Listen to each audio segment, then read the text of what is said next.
ഈ കഴിഞ്ഞ ദിവസം ഏറ്റുമാനൂർ ജിസ്മോളും 2 കുഞ്ഞുങ്ങളും പുഴയിൽ ചാടി മരണപ്പെട്ടതിനെ സംബന്ധിച്ചിട്ടുള്ള ചില സംശയങ്ങൾ ആയിട്ടൊരു വീഡിയോ കുറച്ച് മുമ്പ് വിട്ടിരുന്നു. അതിന് എതിരെ ചില കമൻസുകൾ വരുന്നുണ്ട്. നമ്മൾ എൻക്വയറി ഓഫീസറാണോ CBI ഓഫീസറാണോ എന്നൊക്കെ ചോദിച്ചുകൊണ്ട് നമ്മൾ പൊതുസമൂഹത്തിൻ്റെ ചില സംശയങ്ങൾ ചോദിച്ചു എന്ന് മാത്രമേ ഉള്ളൂ. ആ സംശയത്തിന് ആരെങ്കിലും കൃത്യമായിട്ടൊന്നും മറുപടി തരാൻ പറ്റുമെങ്കിൽ തന്നാൽ നന്നായിരുന്നു. കാരണം നമ്മൾ എൻക്വയറി ഓഫീസറോ അല്ലെങ്കിൽ CBI ഓഫീസറോ ഒന്നുമല്ല. ആ ചോദ്യങ്ങളെന്ന് പറയുന്നത് ന്യായമായ ഒരു ചോദ്യമാണ് പൊതുസമൂഹത്തിൽ നിന്നുകൊണ്ട്. ഒന്നാമത്തെ ചോദ്യം എന്ന് പറയുന്നത് ഇത്രേ ഉള്ളൂ. അതായത് അന്നേ ദിവസം ഉച്ച സമയത്ത് ഇവർ സ്കൂട്ടറിൽ ഈ 2 കുട്ടികളുമായിട്ട് പുഴയിൽ വക്കിൽ ചെന്നു. അതിനുശേഷം അവർ പുഴയിൽ ചാടി ആത്മഹത്യ ചെയ്തിരുന്നു എന്നാണ് നമ്മുടെ അറിവ്. അതിനകത്ത് ചോദിച്ച ചോദ്യം, ഈ കുട്ടികൾക്ക് ഹാർപ്പിക്ക് എന്ന് പറയുന്ന ഒരു കീടനാശിനി കൊടുത്തിരുന്നു.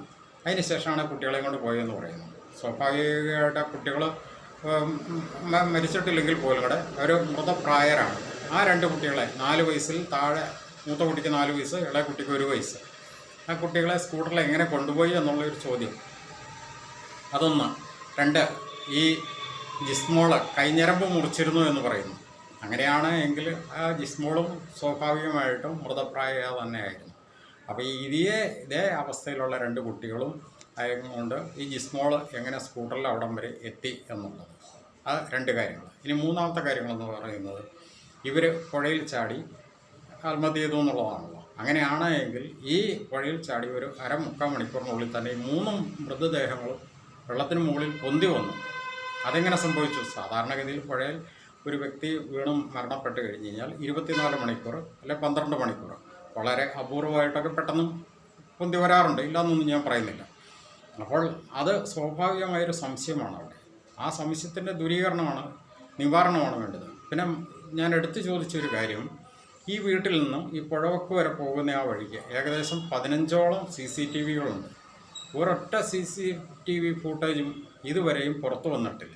ആ CCTV ഫൂട്ടേജ് എന്തുകൊണ്ട് പുറത്തു വിടുന്നില്ല? പോലീസ് വിടാവുന്നതല്ലേ ഉള്ളൂ, നിസ്സാര കാര്യമല്ലേ. ഏതെങ്കിലും വീടുകളിൽ നിന്നോ ഏതെങ്കിലും CCTVയിലോ പതിഞ്ഞിരിക്കുന്ന ഫൂട്ടേജ് അതെടുത്തൊന്ന് പുറത്തു വിടുക.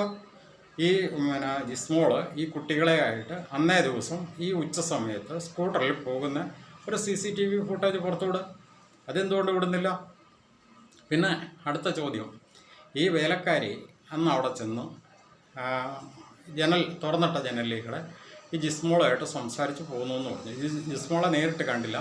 ജിസ്മോൾ ബാത്റൂമിലായിരുന്നു. വോയിസ് മെസ്സേജ് മാത്രം, വോയിസ് ക്ലിപ്പ് മാത്രം, ശബ്ദത്തെ മാത്രമേ കേട്ടുള്ളൂ. നീ പൊക്കോ, ഇന്നിപ്പം ഇവിടെ പ്രത്യേകിച്ച് പണിയൊന്നും ചെയ്യാനില്ല, ഞാനുണ്ട് ഇവിടെ എന്ന് ജിസ്മോൾ പറഞ്ഞതായിട്ട് വേലക്കാരി പറയുന്നുണ്ട്. ഇതിനൊരു ക്ലാരിറ്റി വരുത്തേണ്ടതല്ലേ?